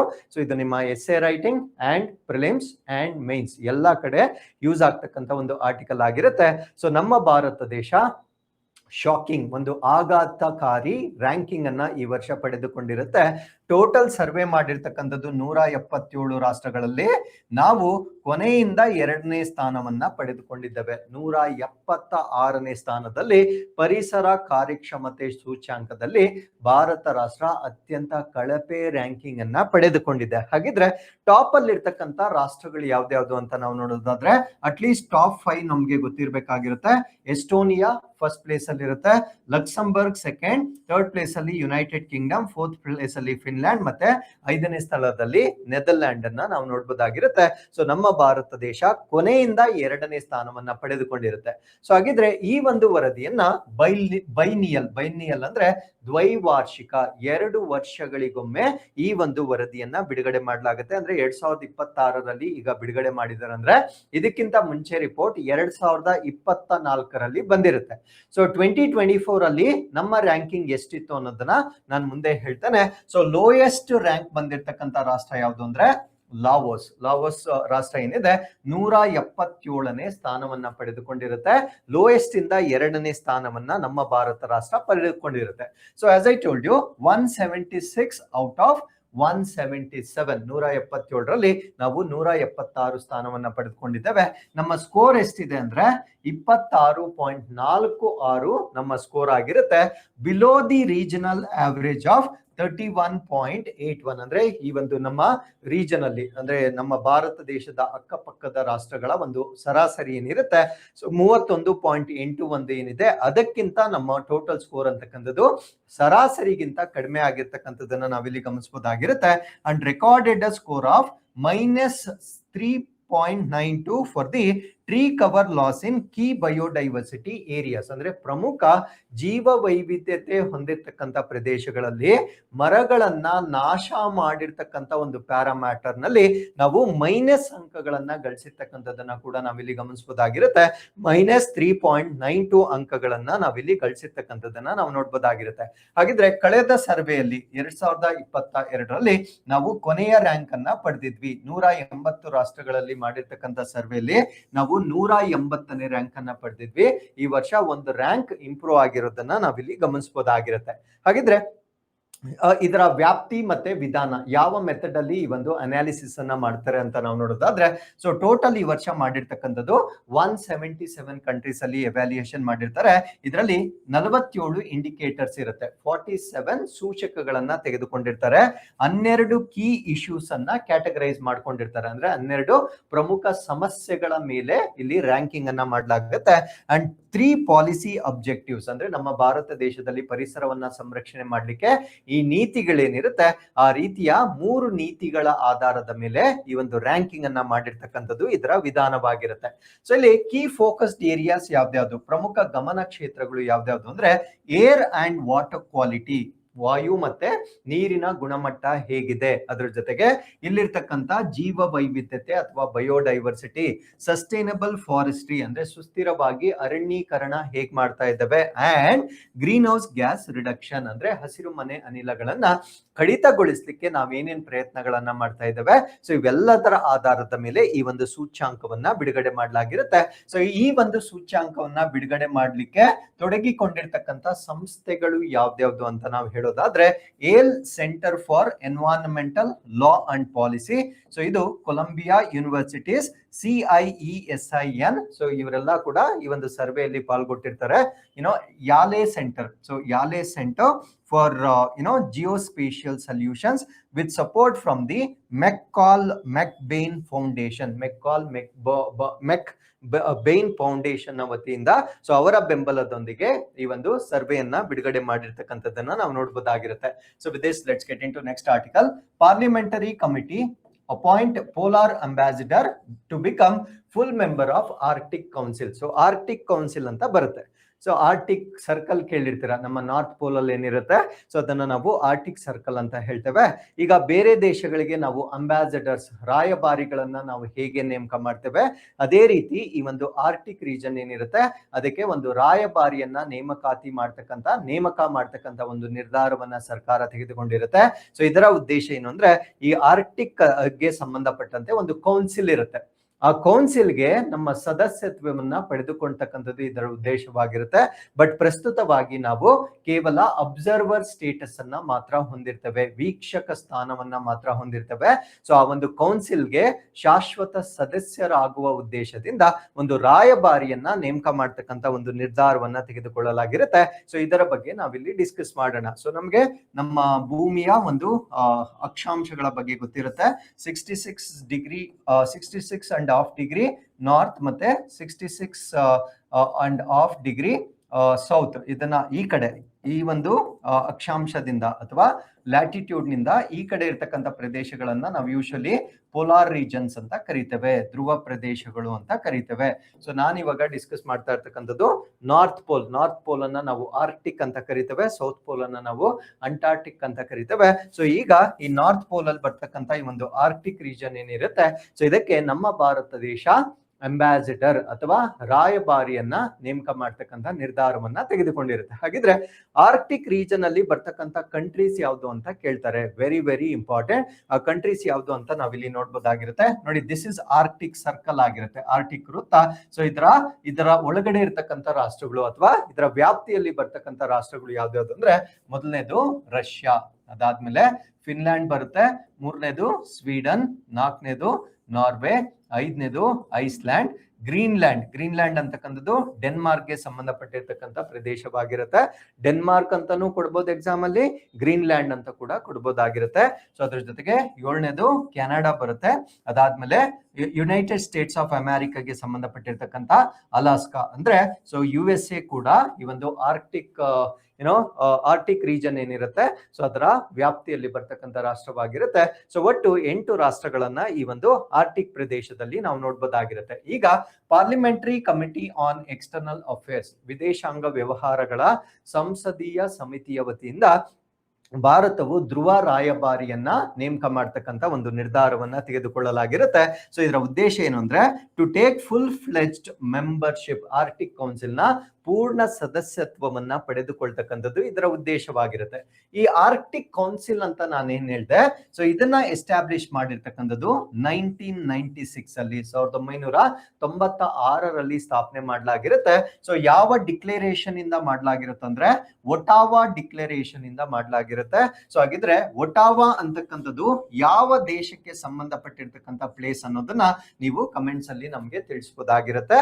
It is an intergovernmental forum, ಅಂದ್ರೆ ಸರ್ಕಾರಗಳ ಮಧ್ಯೆ ಇರ್ತಕ್ಕಂಥ ಒಂದು ಫೋರಂ ಆಗಿರುತ್ತೆ. ಸೊ ಇದರ ಉದ್ದೇಶ ಏನು ಅಂದ್ರೆ ಈ ಆರ್ಕ್ಟಿಕ್ ರೀಜನ್ ಅಲ್ಲಿ ಬರ್ತಕ್ಕಂಥ ಒಂದು ಸಮಸ್ಯೆಗಳೇನಿರ್ತವೆ ಆ ಸಮಸ್ಯೆಗಳ ಬಗ್ಗೆ ಚರ್ಚೆ ಮಾಡಿ ಪರಿಹಾರಗಳನ್ನ ಕಂಡುಕೊಳ್ಳುವ ಉದ್ದೇಶದಿಂದ ಈ ಒಂದು ಆರ್ಕ್ಟಿಕ್ ಕೌನ್ಸಿಲ್ ಅನ್ನ 1996ರಲ್ಲಿ ಸ್ಥಾಪನೆ ಮಾಡಲಾಗಿರುತ್ತೆ. So it is not a treaty based international organisation, ಅಂದ್ರೆ ಇದೊಂದು ಒಪ್ಪಂದದ ಆಧಾರದ ಮೇಲೆ ಮಾಡಿರ್ತಕ್ಕಂಥ ಅಂತಾರಾಷ್ಟ್ರೀಯ ಸಂಸ್ಥೆ ಆಗಿರೋದಿಲ್ಲ, ಇದು ಕೇವಲ ಇಂಟರ್ನ್ಯಾಷನಲ್ ಫೋರಂ ಆಗಿರುತ್ತೆ. ಫೋರಂ ಅಂದ್ರೆ ಒಂದು ಚರ್ಚೆ ಮಾಡ್ತಕ್ಕಂಥ ವೇದಿಕೆಯನ್ನ ನಾವು ಫೋರಂ ಅಂತ ಹೇಳ್ತೇವೆ. ಸೊ ಇದನ್ನ ಒಂದು ಸಂಸ್ಥೆಯಾಗಿ ಸ್ಥಾಪನೆ ಮಾಡಿಲ್ಲ, ಒಂದು ಫೋರಂ ಅಥವಾ ಒಂದು ವೇದಿಕೆಯ ರೂಪದಲ್ಲಿ ಸ್ಥಾಪನೆ ಮಾಡಿರ್ತಕ್ಕಂಥ ಒಂದು ಕೌನ್ಸಿಲ್ ಇದಾಗಿರುತ್ತೆ. ಸೊ ಇದರ ಮೆಂಬರ್ ಕಂಟ್ರೀಸ್ ಯಾರ್ಯಾರು ಅಂತ ಕೇಳ್ತಾರೆ. ಇದರ ಸದಸ್ಯ ರಾಷ್ಟ್ರಗಳು Canada, Denmark, Finland, Iceland, Norway, Sweden, the Russian federation and United States ಈ ಒಂದು ಕೌನ್ಸಿಲ್ ನಲ್ಲಿರ್ತಕ್ಕಂಥ ಸದಸ್ಯ ರಾಷ್ಟ್ರಗಳಾಗಿರ್ತವೆ. ಸದಸ್ಯ ರಾಷ್ಟ್ರಗಳ ಜೊತೆಗೆ 6 ಪರ್ಮನೆಂಟ್ ಪಾರ್ಟಿಸಿಪೆಂಟ್ ಗ್ರೂಪ್ಸ್ ಇರುತ್ತೆ, ಅಂದ್ರೆ 6 ಶಾಶ್ವತ ಭಾಗವಹಿಸುವ ಗುಂಪುಗಳು ಕೂಡ ಈ ಒಂದು ಕೌನ್ಸಿಲ್ ನ ಭಾಗವಾಗಿರ್ತವೆ. ಆ 6 ಗುಂಪುಗಳು ಯಾವ್ದ್ಯಾವ್ದು ಅಂತ ನಾನು ಇಲ್ಲಿ ಕೊಟ್ಟಿದ್ದೇನೆ. Aleut international association, Arctic Athabaskan council, Gwich council international, Inuit Circumpolar Council, Russian Association of Indigenous People of the North Pole and Sami Council. So ಇವೆಲ್ಲ ಕೂಡ ಪರ್ಮನೆಂಟ್ ಗ್ರೂಪ್ಸ್ ಆಗಿ ಆರ್ಕ್ಟಿಕ್ ಕೌನ್ಸಿಲ್ ಅಲ್ಲಿ ಪಾರ್ಟಿಸಿಪೇಟ್ ಮಾಡ್ತಕ್ಕಂಥದ್ದು ನಮ್ಗೆ ಗೊತ್ತಿರ್ಬೇಕಾಗಿರುತ್ತೆ. ಅಂಡ್ ಕೆಲವೊಂದು ರಾಷ್ಟ್ರಗಳನ್ನ observer States ಅಂತ ಕರಿತೇವೆ. Observer ಅಂದ್ರೆ ವೀಕ್ಷಕ ಸ್ಥಾನಮಾನವನ್ನ ಹೊಂದಿರತಕ್ಕಂಥ ರಾಷ್ಟ್ರಗಳು. ಇವು ನಾನ್ ಆರ್ಕ್ಟಿಕ್ ಸ್ಟೇಟ್ಸ್ ಆಗಿರುತ್ತೆ, ಅಂದ್ರೆ ಆ ಒಂದು ಆರ್ಕ್ಟಿಕ್ ಪ್ರಾಂತ್ಯದಲ್ಲಿ ಬರದೇ ಇರ್ತಕ್ಕಂಥ ರಾಷ್ಟ್ರಗಳನ್ನ ನಾವು ಅಬ್ಸರ್ವರ್ ಸ್ಟೇಟಸ್ ಅನ್ನ ನೀಡಿರ್ತಕ್ಕಂಥದ್ದನ್ನ ನಾವು ನೋಡ್ಬೋದಾಗಿರುತ್ತೆ. ಸೊ ಅಲ್ಲಿಗೆ ಅಬ್ಸರ್ವರ್ ಸ್ಟೇಟಸ್ ಅಲ್ಲಿ ಇರ್ತಕ್ಕಂಥ ರಾಷ್ಟ್ರಗಳು ಯಾವ್ದ್ಯಾವ್ದು ಅಂತ ನಾವಿಲ್ಲಿ ನೋಡೋದಾದ್ರೆ ಇಂಡಿಯಾ ಕೂಡ ಅಬ್ಸರ್ವರ್ ಸ್ಟೇಟಸ್ ಅಲ್ಲಿ ಇರುತ್ತೆ. ಟೋಟಲ್ 13 ಅಬ್ಸರ್ವರ್ ಸ್ಟೇಟ್ಸ್ ಗಳನ್ನ ನಾವು ನೋಡ್ಬೋದಾಗಿರುತ್ತೆ. ಅದರಲ್ಲಿ ಭಾರತ ಕೂಡ ಇರುತ್ತೆ. ಬೇರೆ ರಾಷ್ಟ್ರಗಳು France, Germany, Netherland, Poland, Spain, UK, India, China, Japan, Singapore, south Korea, Italy ಮತ್ತೆ ಸ್ವಿಟ್ಜರ್ಲ್ಯಾಂಡ್ ಇವೆಲ್ಲ ಕೂಡ ಅಬ್ಸರ್ವರ್ ಸ್ಟೇಟ್ ಅಲ್ಲಿ ಇರ್ತಕ್ಕಂಥ ರಾಷ್ಟ್ರಗಳಾಗಿರುತ್ತೆ. ಹಾಗಿದ್ರೆ ಅಬ್ಸರ್ವರ್ ಸ್ಟೇಟಸ್ ಅಂದ್ರೆ ಏನು? ಅಬ್ಸರ್ವರ್ ಸ್ಟೇಟಸ್ ಅಂದ್ರೆ ಡಿಸಿಷನ್ ಮೇಕಿಂಗ್ ಪವರ್ಸ್ ಇರಲ್ಲ, ನಮ್ಗೆ ಯಾವುದೇ ನಿರ್ಧಾರಗಳನ್ನ ತೆಗೆದುಕೊಳ್ತಕ್ಕಂಥ ಅಧಿಕಾರ ನಮ್ಗಿರೋದಿಲ್ಲ. ಕೆನಾಟ್ ಮೇಕ್ ಫೈನಾನ್ಷಿಯಲ್ ಕಾಂಟ್ರಿಬ್ಯೂಷನ್ಸ್, ಹಣಕಾಸಿನ ಒಂದು ಕೊಡುಗೆಯನ್ನ ಕೂಡ ಕೊಡ್ಲಿಕ್ಕೆ ನಮ್ಗೆ ಅವಕಾಶ ಇರೋದಿಲ್ಲ. Undertake research in Arctic directly, ಅಂದ್ರೆ ನಾವು ನೇರವಾಗಿ ಆರ್ಕ್ಟಿಕ್ ಅಲ್ಲಿ ಸಂಶೋಧನೆ ಕಾರ್ಯಗಳನ್ನ ಕೂಡ ಮಾಡಂಗಿಲ್ಲ, ಕೇವಲ ಅವರ ಸಭೆಗಳಲ್ಲಿ ಪಾಲ್ಗೊಳ್ತಕ್ಕಂಥ ಅವಕಾಶವನ್ನ ಮಾತ್ರ ನಮ್ಗೆ ನೀಡಲಾಗಿರುತ್ತೆ. ಸೊ ಇವರನ್ನೇ ನಾವೇನಂತ ಕರಿತೀವಿ ಅಂದ್ರೆ ವೀಕ್ಷಕ ಸ್ಥಾನಮಾನ ಅಂತ ಕರಿತೇವೆ. So next article, union cabinet extends PM Kisan scheme till 2030 2031. So 2031 2031ರವರೆಗೆ ಈ ಒಂದು PM ಕಿಸಾನ್ ಯೋಜನೆಯನ್ನ ವಿಸ್ತರಣೆ ಮಾಡ್ತಕ್ಕಂತ ಒಂದು ನಿರ್ಧಾರವನ್ನ ಭಾರತ ಸರ್ಕಾರ ತೆಗೆದುಕೊಂಡಿರುತ್ತೆ.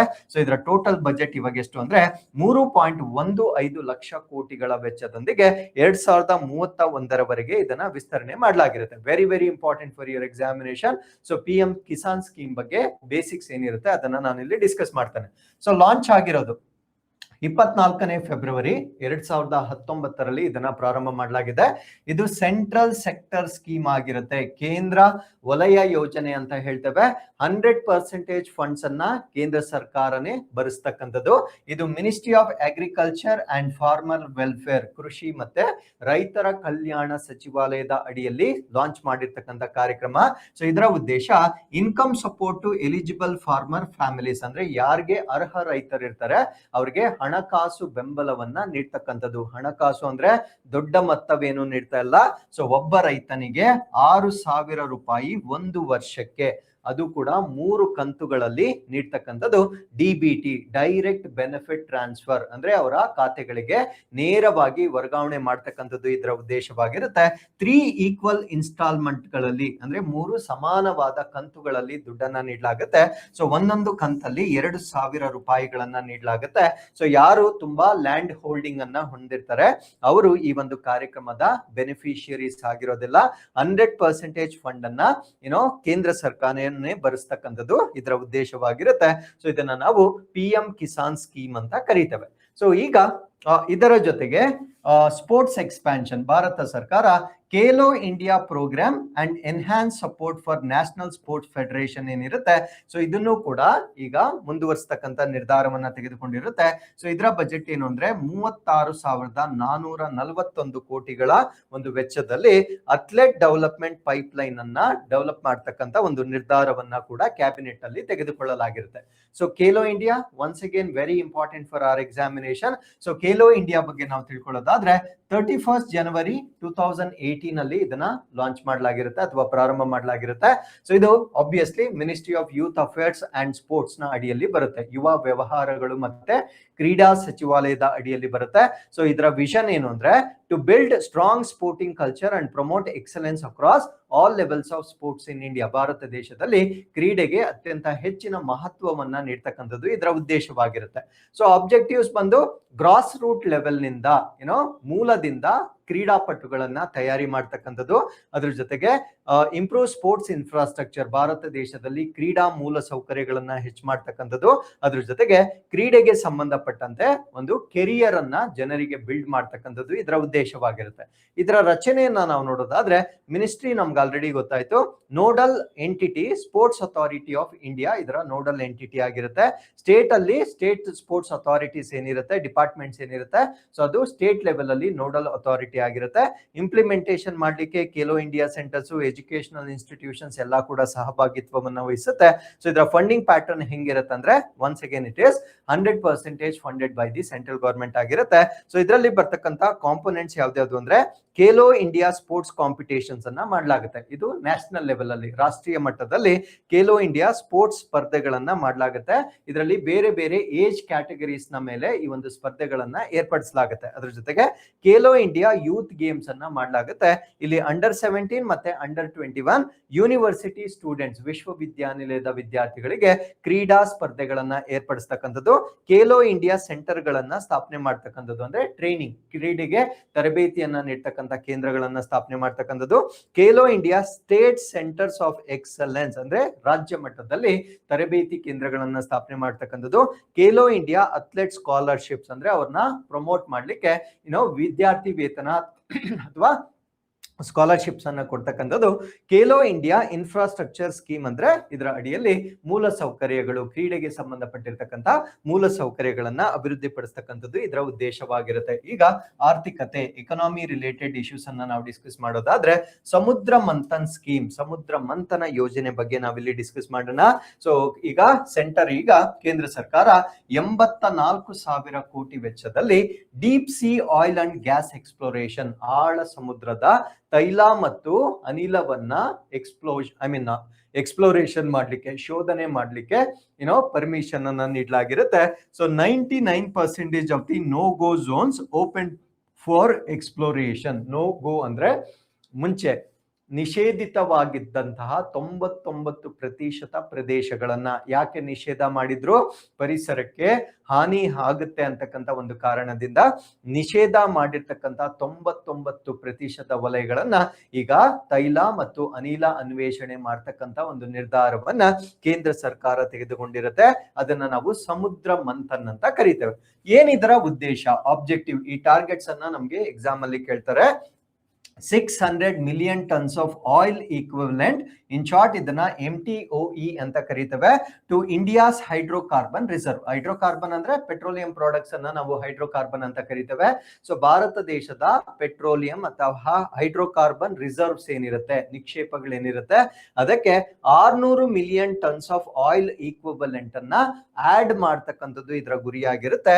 While increasing the annual output by 10 to 15 MTOE, ಅಂದ್ರೆ ಪ್ರತಿ ವರ್ಷ 10 ರಿಂದ 15 million tons of oil equivalent ಅನ್ನ ಆಡ್ ಮಾಡ್ತಕ್ಕಂಥ ಗುರಿಯಿಂದ ಸಮುದ್ರ ಮಂಥನ್ ಕಾರ್ಯಕ್ರಮಕ್ಕೆ ಈಗ ಅನುಮೋದನೆಯನ್ನ ನೀಡಲಾಗಿರುತ್ತೆ. ನೆಕ್ಸ್ಟ್ ಬರುತ್ತೆ ಪ್ರಧಾನ ಮಂತ್ರಿ ಸೂರ್ಯ ಸರೋವರ ಯೋಜನಾ. ಇದಕ್ಕೂ ಕೂಡ ಈಗ ಅಪ್ರೂವಲ್ ಅನ್ನ ಮಾಡಲಾಗಿರುತ್ತೆ. ಹೆಸರಲ್ಲೇ ಗೊತ್ತಾಗುತ್ತೆ ನೋಡಿ, ಪ್ರಧಾನ ಮಂತ್ರಿ ಸೂರ್ಯ ಸರೋವರ ಯೋಜನೆ. ಇದನ್ನ ನಾವು ಫ್ಲೋಟಿಂಗ್ ಸೋಲಾರ್ ಸ್ಕೀಮ್ಸ್ ಅಂತ ಕರಿತೇವೆ. ತೇಲುವ ಸೌರ ಛಾವಣಿಗಳನ್ನ ನಿರ್ಮಾಣ ಮಾಡ್ತಕ್ಕಂಥ ಒಂದು ಕಾರ್ಯಕ್ರಮವನ್ನ ಕೇಂದ್ರ ಸರ್ಕಾರ ಪ್ರಾರಂಭ ಮಾಡಿದೆ. ಇದರ ಉದ್ದೇಶ ಏನು ಅಂತ ನಾವು ನೋಡೋದಾದ್ರೆ, ಭಾರತ ದೇಶದ ರಿನ್ಯೂಬಲ್ ಎನರ್ಜಿ ಕೆಪಾಸಿಟಿ, ನವೀಕರಿಸಬಹುದಾದ ಇಂಧನ ಸಾಮರ್ಥ್ಯ ಏನಿರುತ್ತೆ ಅದನ್ನ ಸೆಟ್ಟಿಂಗ್ ಅಪ್ 5000 ಮೆಗಾವ್ಯಾಟ್ಸ್, ಅಂದ್ರೆ that is equal to 5 gigawatts ಅಷ್ಟು ಎನರ್ಜಿಯನ್ನ ಫ್ಲೋಟಿಂಗ್ ಸೋಲಾರ್ ಪವರ್ ಪ್ರಾಜೆಕ್ಟ್ಸ್ ಇಂದ ಡೆವಲಪ್ ಮಾಡ್ತಕ್ಕಂಥದ್ದು. ಓವರ್ ನೆಕ್ಸ್ಟ್ 5 years, ಮುಂದಿನ 5 ವರ್ಷಗಳಲ್ಲಿ 5000 ಮೆಗಾವ್ಯಾಟ್ಸ್ ಅಷ್ಟು ಫ್ಲೋಟಿಂಗ್ ಸೋಲಾರ್ ಪವರ್ ಕೆಪಾಸಿಟಿಯನ್ನ ಬಿಲ್ಡ್ ಮಾಡ್ತಕ್ಕಂಥ ಉದ್ದೇಶದಿಂದ ಈ ಒಂದು ಕಾರ್ಯಕ್ರಮವನ್ನ ಲಾಂಚ್ ಮಾಡಲಾಗಿರುತ್ತೆ. ಸೊ ಇದರ ಒಟ್ಟು ಬಜೆಟ್ ಎಷ್ಟು ಅಂದ್ರೆ 5070 ಕೋಟಿಗಳ ಬಜೆಟ್ ನಲ್ಲಿ ಇದನ್ನ ಈಗ ಅಪ್ರೂವಲ್ ಅನ್ನ ಮಾಡಲಾಗಿರುತ್ತೆ. ಕರೆಂಟ್ ಇನ್ಸ್ಟಾಲೇಷನ್ ಕೆಪಾಸಿಟಿ ಎಷ್ಟಿದೆ ಅಂದ್ರೆ ಕೇವಲ 0.7 ಗಿಗಾವ್ಯಾಟ್ಸ್ ಮಾತ್ರ ಇದೆ. ಅಂದ್ರೆ ನಾನು ಹೇಳ್ತಾ ಇರೋದು ಫ್ಲೋಟಿಂಗ್ ಸೋಲಾರ್ ಮಾತ್ರ ನಾನು ಹೇಳ್ತಾ ಇರೋದು. ಈಗ ತೇಲುವ ಸೌರ ಛಾವಣಿಗಳ ನಮ್ಮ ಸಾಮರ್ಥ್ಯ ಎಷ್ಟಿದೆ ಅಂದ್ರೆ 0.7 ಗಿಗಾವ್ಯಾಟ್ಸ್ ಮಾತ್ರ ಇದೆ. ಸೊ ಇದನ್ನ ಅಪ್ಸ್ಕೇಲ್ ಮಾಡ್ತಕ್ಕಂಥ ಉದ್ದೇಶದಿಂದ ಈ ಒಂದು ಕಾರ್ಯಕ್ರಮವನ್ನ ಡೆವಲಪ್ ಮಾಡಲಾಗಿರುತ್ತೆ. ಹಾಗಿದ್ರೆ ಭಾರತ ದೇಶದಲ್ಲಿ ಪ್ರಸ್ತುತವಾಗಿ ಸೋಲಾರ್ ಎನರ್ಜಿಗೆ ಸಂಬಂಧಪಟ್ಟಂತೆ ಇರ್ತಕ್ಕಂಥ ಕಾರ್ಯಕ್ರಮಗಳು ಯಾವ್ದ್ಯಾವ್ದು ಅಂತ ನಾವು ನೋಡೋದಾದ್ರೆ, PM ಸೂರ್ಯಘರ್ ಯೋಜನೆ. ಸೂರ್ಯಘರ್ ಅಂದ್ರೆ ನಮ್ಮ ಮನೆಗಳ ಮೇಲ್ಛಾವಣಿಗಳ ಮೇಲೆ ಈ ಸೌರ ಫಲಕಗಳನ್ನ ಅಳವಡಿಸ್ತಕ್ಕಂಥದ್ದು ಇದರ ಉದ್ದೇಶವಾಗಿರುತ್ತೆ. So up to 300 units of free electricity per month, ಅಂದ್ರೆ ಒಂದು ಮನೆಗೆ ತಿಂಗಳಿಗೆ 300 ಯೂನಿಟ್ ಅಷ್ಟು ಫ್ರೀ ಎಲೆಕ್ಟ್ರಿಸಿಟಿಯನ್ನ ಇದರ ಮುಖಾಂತರ ಒದಗಿಸ್ತಕ್ಕಂಥದ್ದು ಇದರ ಉದ್ದೇಶವಾಗಿರುತ್ತೆ. 13ನೇ ಫೆಬ್ರವರಿ 2024ರಲ್ಲಿ PM ಸೂರ್ಯಘರ್ ಯೋಜನೆಯನ್ನ ಲಾಂಚ್ ಮಾಡಲಾಗಿರುತ್ತೆ. ನ್ಯಾಷನಲ್ ಸೋಲಾರ್ ಮಿಷನ್, ಸೊ ಇದನ್ನ ಜನವರಿ 2010ರಲ್ಲಿ ಲಾಂಚ್ ಮಾಡಲಾಗಿರುತ್ತೆ. PLI, production linked incentive scheme for solar photovoltaic, ಅಂದ್ರೆ ಯಾರು ಸೌರ ಛಾವಣಿಗಳನ್ನ ನಿರ್ಮಾಣ ಮಾಡ್ತಕ್ಕಂತ ಕೈಗಾರಿಕೆಗಳನ್ನ ಸ್ಥಾಪನೆ ಮಾಡ್ತಾರೆ ಅವರಿಗೆ ಪ್ರೋತ್ಸಾಹ ಧನವನ್ನ ನೀಡ್ತಕ್ಕಂಥ ಉದ್ದೇಶದಿಂದ ಏಪ್ರಿಲ್ 2021ರಲ್ಲಿ PLI scheme for solar photovoltaic ಅನ್ನ ಸ್ಥಾಪನೆ ಮಾಡಲಾಗಿರುತ್ತೆ. PM ಕುಸುಮ್ ಸ್ಕೀಮ್, ಇದನ್ನ 2019ರಲ್ಲಿ ಲಾಂಚ್ ಮಾಡಲಾಗಿರುತ್ತೆ. ಸೊ ಅಗ್ರಿಕಲ್ಚರ್ ಅಲ್ಲಿ ನಾವು ಯೂಸ್ ಮಾಡ್ತಕ್ಕಂಥ ಸೋಲಾರ್ ಪಂಪ್ ಸೆಟ್ಸ್ ಏನಿರುತ್ತೆ ಅದನ್ನ ಸೋಲರೈಸೇಷನ್ ಮಾಡ್ತಕ್ಕಂತ ಉದ್ದೇಶದಿಂದ PM ಕುಸುಮ್ ಸ್ಕೀಮ್ ಅನ್ನ ಲಾಂಚ್ ಮಾಡಲಾಗಿರುತ್ತೆ. ಸೋಲಾರ್ ಪಾರ್ಕ್ಸ್ ಮತ್ತೆ ultra mega solar power project scheme ಅನ್ನ ಲಾಂಚ್ ಮಾಡಲಾಗಿರುತ್ತೆ 2014ರಲ್ಲಿ ಅಂಡ್ 2021ರಲ್ಲಿ one sun one world one grid ಅಂತಕ್ಕಂತ ಒಂದು ಅಂತಾರಾಷ್ಟ್ರೀಯ ಮಟ್ಟದ ಒಂದು ಯೋಜನೆಯನ್ನ ಕೂಡ ಸೊ ನಮ್ಮ ಭಾರತ ದೇಶ ಮತ್ತೆ ಇನ್ನೊಂದು ರಾಷ್ಟ್ರ ಯಾವುದು, ಇಬ್ಬರು ಇದನ್ನ ಸೇರಿ ಲಾಂಚ್ ಮಾಡಿರ್ತಾರೆ, India and one more country. ಆ ಒನ್ ಮೋರ್ ಕಂಟ್ರಿ ಯಾವುದು, one sun one world one grid ಗೆ ಸಂಬಂಧಪಟ್ಟಂತೆ ಇನ್ನೊಂದು ರಾಷ್ಟ್ರ ಯಾವುದು, ಅದನ್ನ ನೀವು ಕಮೆಂಟ್ಸ್ ಅಲ್ಲಿ ನಮ್ಗೆ ತಿಳಿಸಬಹುದಾಗಿರುತ್ತೆ. ಸೊ ನೆಕ್ಸ್ಟ್ ಬಂದು ಈ ಸ್ಪೋರ್ಟ್ಸ್ ಗೆ ಅವಾರ್ಡ್ಸ್ ಗೆ ಸಂಬಂಧಪಟ್ಟಿರ್ತಕ್ಕಂಥ ಮಾಹಿತಿ. Arpita Lankesh crowned misters globe India classic. So misters globe India classic ನಲ್ಲಿ ಸೊ ಅವ್ರಿಗೆ ಈಗ ಅವರು ವಿಜೇತರಾಗಿರ್ತಾರೆ. ಸೊ ಏನಿದು ಅಪ್ಡೇಟ್ ಅಂತ ನಾವು ನೋಡೋದಾದ್ರೆ, ಅರ್ಪಿತಾ ಲಂಕೇಶ್ ಇವರು ಇಂದ್ರಜಿತ್ ಲಂಕೇಶ್ ರವರ ಪತ್ನಿ ಆಗಿರ್ತಾರೆ.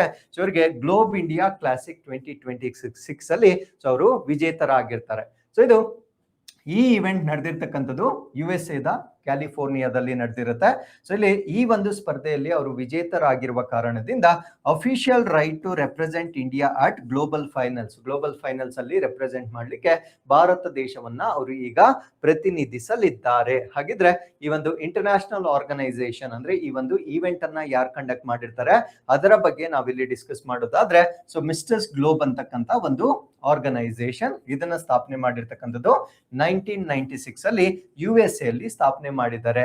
ಅದಾದ್ಮೇಲೆ 2016ರಲ್ಲಿ ಇದನ್ನ ಮಿಸ್ಟರ್ಸ್ ಗ್ಲೋಬ್ ಕ್ಲಾಸಿಕ್ ಅಂತ ಕೂಡ ಇಂಟ್ರೊಡ್ಯೂಸ್ ಮಾಡಿರ್ತಾರೆ.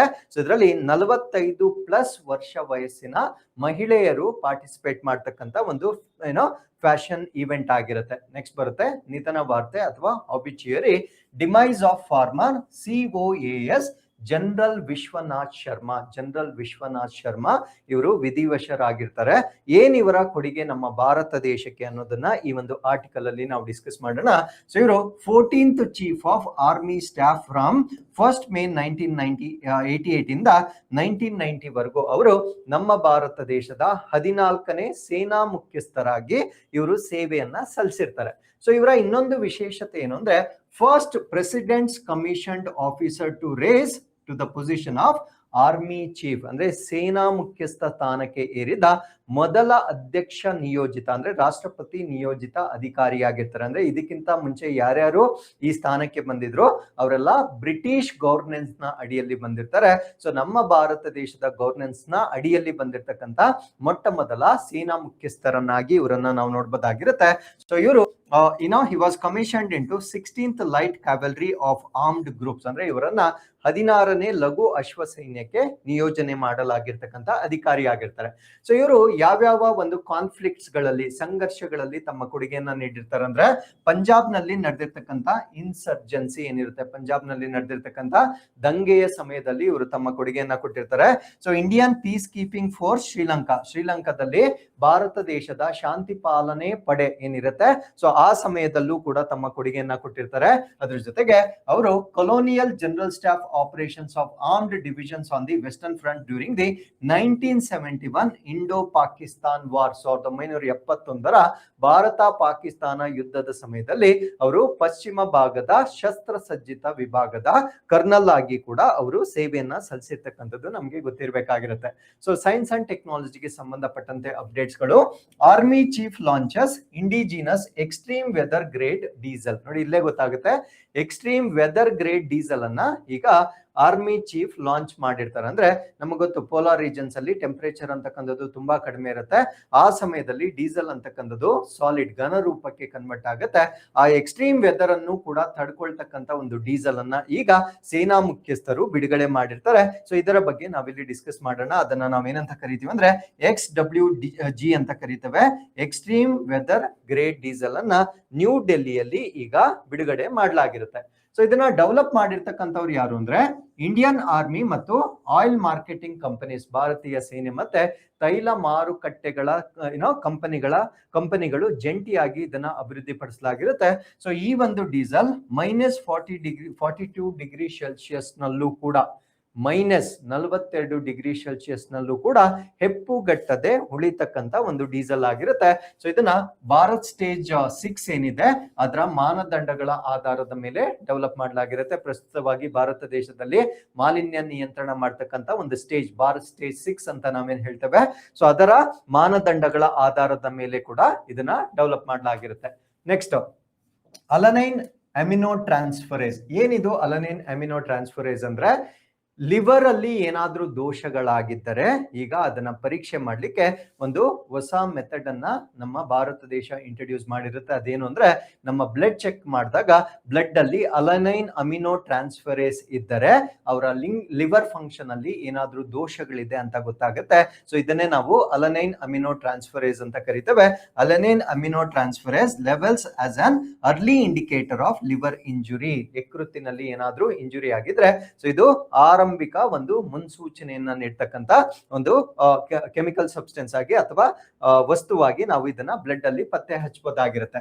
So it is also found in other tissues, ಅಂದ್ರೆ ಲಿವರ್ ಅಲ್ಲಿ ಮಾತ್ರ ಅಲ್ಲ, ಇದು ಕಿಡ್ನಿಯಲ್ಲೂ ಇರುತ್ತೆ, ಹಾರ್ಟ್ ಅಲ್ಲೂ ಇರುತ್ತೆ, ಮತ್ತೆ ಮಸಲ್ಸ್ ಅಲ್ಲೂ ಇರ್ತಕ್ಕಂತ ಒಂದು ರಾಸಾಯನಿಕ ವಸ್ತುವಾಗಿರುತ್ತೆ. ಸೊ ಈ ಒಂದು ಪರೀಕ್ಷೆ ಏನು ಅಂತ ನಾವು ನೋಡೋದಾದ್ರೆ ALT ಟೆಸ್ಟ್ ಅನ್ನ ನಾವು ಸೀರಮ್ ಗ್ಲೂಟಮಿಕ್ ಪೈರುವಿಕ್ ಟ್ರಾನ್ಸ್ಫರೇಸ್ ಅಂತ ಕೂಡ ಕರಿತೇವೆ, SGPT ಅಂತ ಕೂಡ ಕರಿತೇವೆ. ಸೊ ಇದು ಅಲನಿನ್ ಟ್ರಾನ್ಸ್ಫರೇಸ್ ಟೆಸ್ಟ್ ಅಂತ ಇನ್ ಶಾರ್ಟ್ ಇದನ್ನ ಕರಿತೇವೆ. ಸೊ ಯಾವಾಗ ಲಿವರ್ ಡ್ಯಾಮೇಜ್ ಆಗಿರುತ್ತೆ ಅಥವಾ ಊದ್ಕೊಂಡಿರುತ್ತೆ, ಸ್ವೆಲ್ ಆಗಿರುತ್ತೆ, ALT ಅಂತಕ್ಕಂಥದ್ದು ಬ್ಲಡ್ ಸ್ಟ್ರೀಮ್ಗೆ ಎಂಟ್ರಿ ಆಗುತ್ತೆ. ಆಬ್ವಿಯಸ್ಲಿ ಅದು ಬ್ಲಡ್ಗೆ ಯಾವಾಗ ಎಂಟ್ರಿ ಆಗುತ್ತೆ, ಸೊ ಅದನ್ನ ಪರೀಕ್ಷೆ ಮಾಡಿದಾಗ ರಕ್ತದಲ್ಲಿ ಈ ಒಂದು ವಸ್ತು ನಮಗೆ ಕಾಣಿಸುತ್ತೆ. ಸೊ ಇಲ್ಲಿಗೆ ಇವತ್ತಿನ ಎಲ್ಲ ಅಪ್ಡೇಟ್ಸ್ಗಳು ಕಂಪ್ಲೀಟ್ ಆಗಿರುತ್ತೆ. Once again I am reminding you that UPSC and KS batches have already begun at Gnana Gangotri. So any interested candidates may either take additional information, or if you want any personal counseling, you can definitely contact Gnana Gangotri numbers. So once again, I'll meet you tomorrow with tomorrow's updates. Till then, keep reading and take care of yourselves. Thank you very much.